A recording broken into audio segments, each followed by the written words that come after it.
السلام علیکم ورحمۃ اللہ وبرکاتہ صلو علی الحبیب صلی اللہ علی محمد صلی اللہ علیہ وآلہ وسلم۔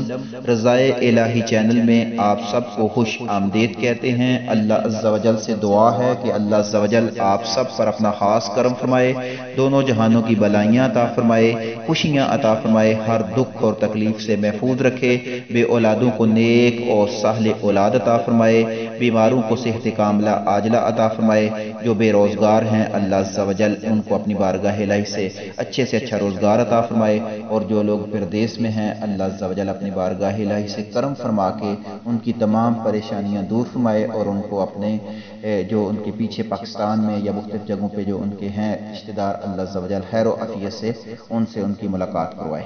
اللہ عز و جل ہماری یہ دعائیں اپنی بارگاہ الہی میں قبول و منظور فرمائے۔ آج کا جو ہمارا ویڈیو ہے یہ بہت ہی ضروری ہے، بہت ہی ضروری ہے، اس کو پورے غور و فکر سے سنیے گا۔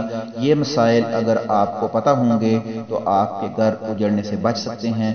یہ بہت ہی ضروری مسائل ہیں۔ سب سے پہلا مسئلہ جو ہم ڈسکس کریں گے وہ ہے کہ اگر خامد نے اپنی بیوی کا دودھ پی لیا مباشرت کے دوران یا بیوی کے ساتھ تعلقات قائم کرتے ہوئے تو اس کا شرعی حکم کیا ہوگا؟ سب سے پہلی بات یہ ہے کہ یہ ذہن میں رکھ لیجئے گا کہ بیوی کا دودھ خامد کے لیے حرام ہے، اس لیے اگر خامد بیوی کا دودھ پی لیتا ہے تو ایک حرام کام اس نے کیا، سچے دل سے اس کے توبہ کرنی ہوگی، اللہ عز و جل سے معافی مانگنی ہوگی کہ اللہ عز و جل ہمیں معاف فرما دے۔ اس کام سے آپ نے ہر حال میں بچنا ہے، یہ بات ذہن میں رکھ لیا کریں۔ یہ انہی افراد کے لیے ہوتا ہے جن کے بچہ پیدا ہوا ہوتا ہے عورت کو اور دودھ بہت زیادہ مقدار میں آتا ہے، اور خامد جب اس سے صحبت کرتا ہے تو وہ دودھ اس کے حلق سے اگر نیچے چلا جاتا ہے تو یہ اس وقت کا حکم ہوگا۔ حتی الامکان کوشش کرنی چاہیے کہ ان حالات سے بچا جائے، ہر حال میں بچنے کی کوشش کی جائے۔ اسی ضمن میں نبی کریم صلی اللہ علیہ وآلہ وسلم نے فرمایا کہ جو ممنوع چراگاہ کے ارد گرد جانور چرائے تو قریب ہے کہ وہ جانور چراگاہ میں جا پڑے۔ یعنی کہ سمجھانے کا مطلب یہ ہے کہ ایک عورت کا دودھ آیا ہوا ہے تو خامد کو اس سے احتیاط کرنی چاہیے۔ اگر احتیاط نہیں کرے گا تو وہ ایسا ہو سکتا ہے کہ وہ دودھ وہ پی لیے اور وہ حرام کام کا اس کے اوپر گناہ آ جائے۔ تو اس حدیث دیکھیں کتنی پیاری ہے، یہ ہے دین اسلام کی شان کہ وہ چراگاہ جہاں منع کیا گیا ہے جانور چرانے کا، اگر آپ وہاں چرائیں گے جانور اس کے ارد گرد تو ہو سکتا ہے کہ آپ کے جانور اس چراگاہ میں چلے جائیں جہاں جانے کا منع کیا گیا ہے۔ تو اس لیے کوشش کریں کہ اس معاملے سے بچا جائے اور اس کے اوپر پورا غور و فکر کیا جائے، کیونکہ یہ حرام کام ہے اور حرام کام کی سزا بھی بڑی سخت ہوتی ہے۔ اس لیے جب یہ کام ہو جائے تو فوراً اللہ عز و جل سے سچی توبہ کر لیں۔ ہمارا اگلا ٹاپک ہے کہ حالت حیض میں اگر یا نفاس کی حالت میں اگر کوئی خامد اپنی بیوی سے صحبت کر لیتا ہے تو یہ بھی حرام کام ہے، اس سے بھی بچنا ہوگا۔ اگر اس صورت میں بھی اس کو توبہ کرنی ہوگی، اس سے نکاح پر کوئی فرق نہیں پڑتا، نہ ہی دودھ پینے سے نکاح پر کوئی فرق پڑے گا اور نہ ہی حالت حیض میں صحبت کرنے سے طلاق ہوگی، لیکن یہ دونوں حرام کام ہیں، اس میں آپ کو گناہ ملے گا۔ سورۃ البقرہ میں اللہ عز و جل نے ارشاد فرمایا، آپ سے حیض کے بارے میں سوال کرتے ہیں، کہہ دیجئے کہ وہ گندگی ہے، حالت حیض میں عورتوں سے الگ رہو۔ اب دیکھیں قرآن حکم فرما رہا ہے کہ ایام حیض میں عورتوں سے دور رہو۔ آپ عورتوں سے دوسرے فائدے حاصل کر سکتے ہیں لیکن صحبت والا فائدہ ایام حیض اور نفاس کی حالت میں حاصل نہیں کر سکتے۔ یہ بہت ہی کبیرہ گناہ ہے، اور آپ سوچیں کہ اگر آپ نے حالت حیض میں یا نفاس میں عورت سے صحبت کی اور اس صحبت سے اگر بچہ پیدا ہو جاتا ہے تو ایک حرام کام سے جو بچہ پیدا ہو رہا ہے وہ کتنا سخت گناہ ہوگا۔ اس لیے اپنے آپ کو اس گناہ سے ہر حال میں بچانے کی کوشش کریں۔ یہ بہت بڑا گناہ ہے اور گناہ کبیرہ ہے، اس سے بھی نکاح پر کوئی فرق نہیں پڑے گا، عورت کو طلاق نہیں ہوگی اور نہ ہی اس کا کوئی کفارہ ہے۔ ہاں علماء فرماتے ہیں کہ بہتر ہے کہ جب آپ سے اس طرح کے گناہ ہو جایا کریں تو کچھ صدقہ کر دیا کریں، کیونکہ صدقہ جو ہے وہ گناہوں کو دھو دیتا ہے۔ تو اس لیے کوشش کیا کریں کہ جب اس طرح کا معاملات تو ہونے نہ پائے، اگر غلطی کوتاہی سے کسی وجہ سے ہو جاتا ہے تو فوراً صدقہ کر دیں۔ ہمارا اگلا ٹاپک ہے کہ اگر کسی شوہر نے اپنی بیوی کو بہن یا ماں کہہ دیا تو اس سے نکاح پر کوئی فرق پڑے گا یا نہیں؟ اگر شوہر اپنی بیوی کو ماں یا بہن کہتا ہے تو یہ مکروہ عمل ہے۔ بعض دفعہ مذاق میں کہہ دیتے ہیں، تو مذاق میں کہہ دینے سے بھی یہ ایک مکروہ عمل ہے، اچھا عمل نہیں ہے، شریعت اس کو پسند نہیں کرتی، لیکن اس سے بھی نکاح پر کوئی فرق نہیں پڑے گا اگر اس نیت سے کہا۔ ہاں، اگر خامند اپنی اس نیت سے کہتا ہے کہ اس کی طلاق دینے کی نیت ہے، اور وہ یہ کہتا ہے کہ میری بیوی جو ہے یہ میری ماں جیسی ہے، اور اس سے تشبیہ دیتا ہے خاص اعضاء کو، تو اس صورت میں طلاق بائن ہوگی۔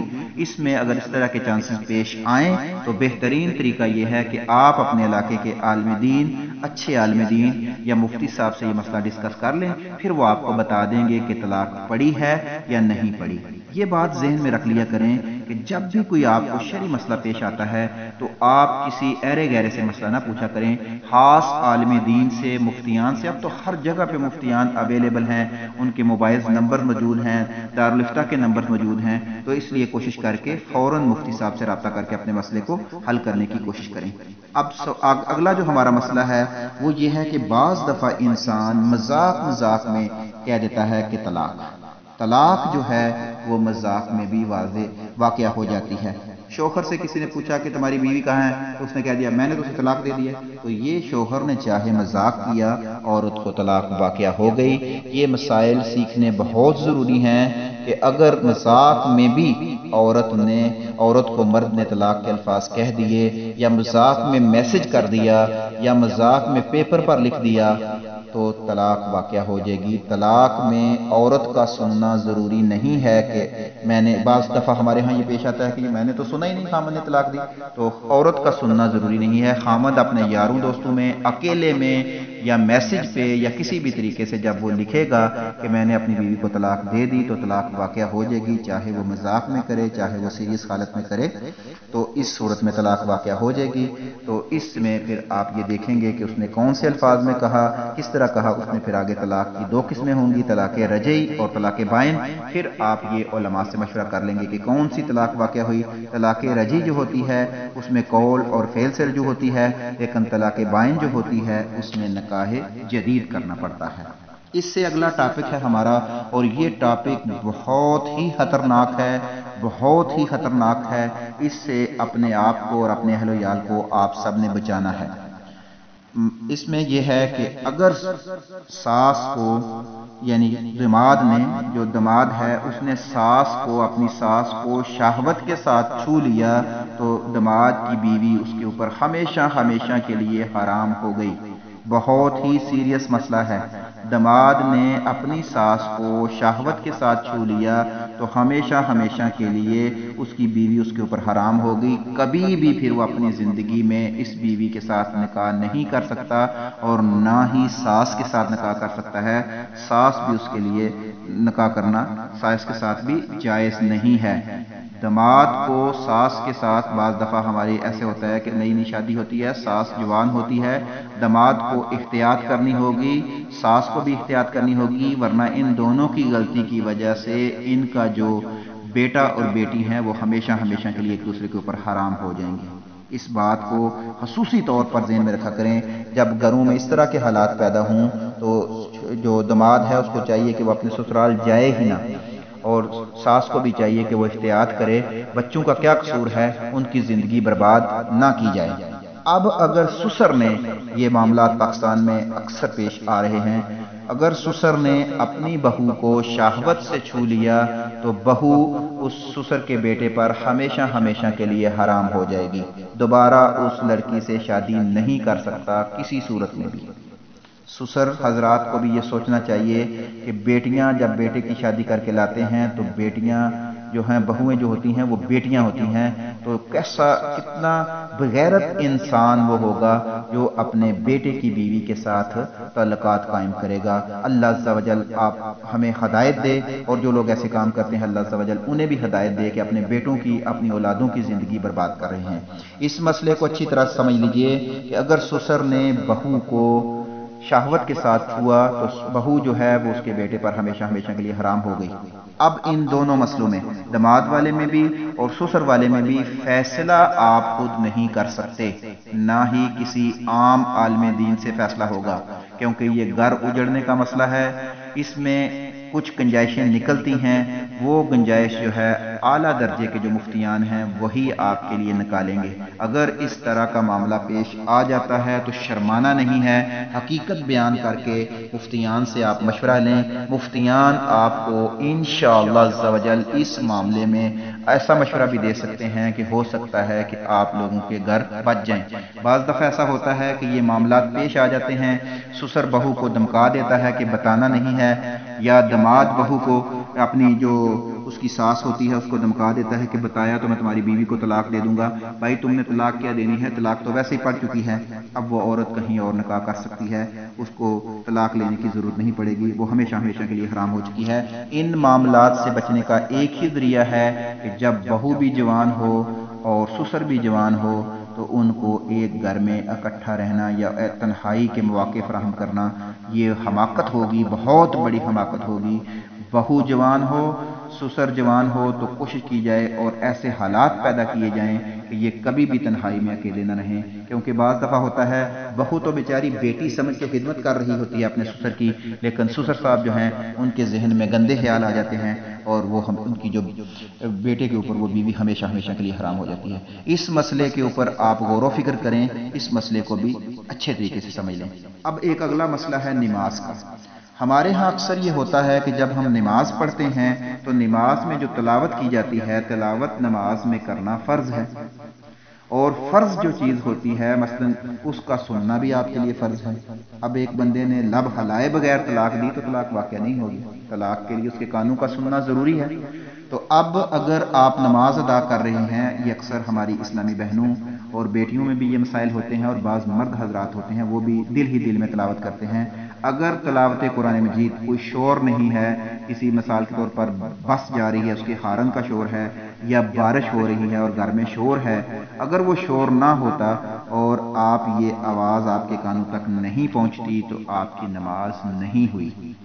نماز میں تلاوت کی آواز کا اتنی آواز سے تلاوت کرنا کہ آپ کے اپنے کان سن لیں، یہ فرض ہے، جس طرح نماز میں تلاوت کرنا فرض ہے۔ اگر آپ نے ایسا نہ کیا تو آپ کی نماز ضائع ہو جائے گی۔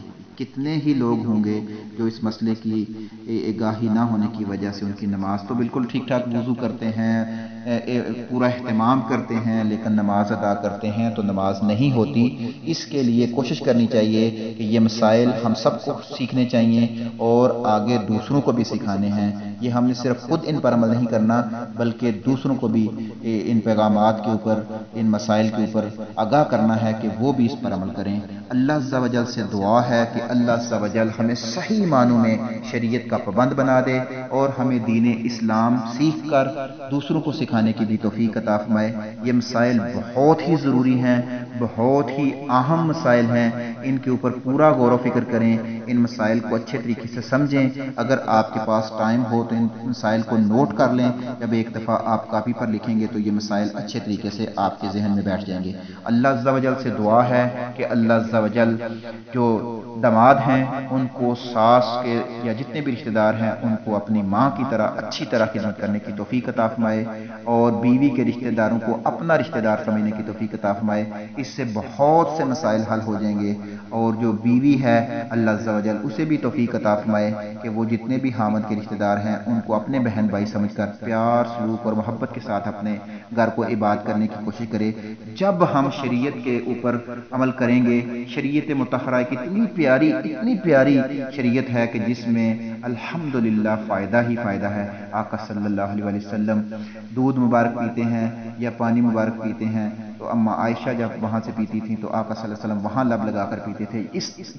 یہ درس دے رہا ہے ہمیں دین کہ آپس میں محبتیں بانٹیں، عورت کو غلام نہ بنائیں بلکہ شہزادی بنا کے رکھیں، اور عورت کو بھی چاہیے کہ وہ خامند کو اپنے ہاتھوں کے اپنے اشاروں پر نچانے کی بجائے اپنا بادشاہ بنائے، اور دونوں بادشاہ اور ملکہ بن کر اپنی زندگی گزاریں اور ان کی اولادیں آگے شہزادے بن کر زندگی گزاریں۔ یہ اسی صورت میں ہوگا جب ہم اپنی زندگی کو عین شریعت کے مطابق گزارنے کی کوشش کریں گے، نماز پنج جگانہ کی پابندی کریں اور قرآن کی تلاوت کریں، قرآن کو سمجھیں، قرآن کی کم از کم ایک آیت آپ روزانہ ترجمے کے ساتھ ضرور پڑھیں۔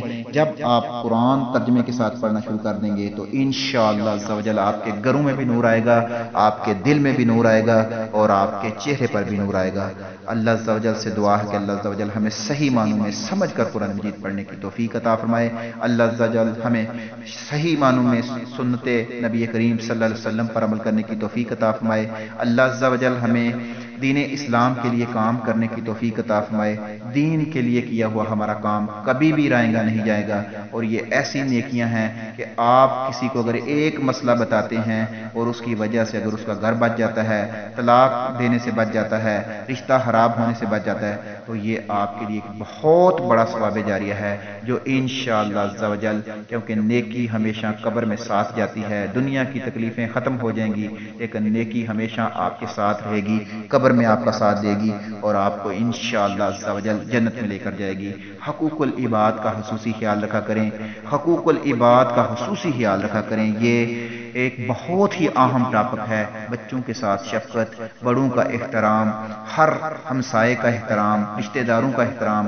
جب آپ کے کردار میں چمک آ جائے گی، آپ حقوق العباد کا خیال رکھیں گے تو انشاءاللہ عز و جل دنیا اور آخرت میں آپ کی کامیابی ہوگی۔ اللہ عز و جل ہم سب کو صحیح معنوں میں دین اسلام پر چلنے والا بنا دے۔ اللہ عز و جل ہمارے تمام صغیرہ کبیرہ گناہ معاف فرما کے ہماری ہر جائز دلی خواہش پوری فرما دے۔ اللہ عز و جل ہمیں عمل کرنے کی توفیق عطا فرمائے۔ السلام علیکم ورحمۃ اللہ وبرکاتہ۔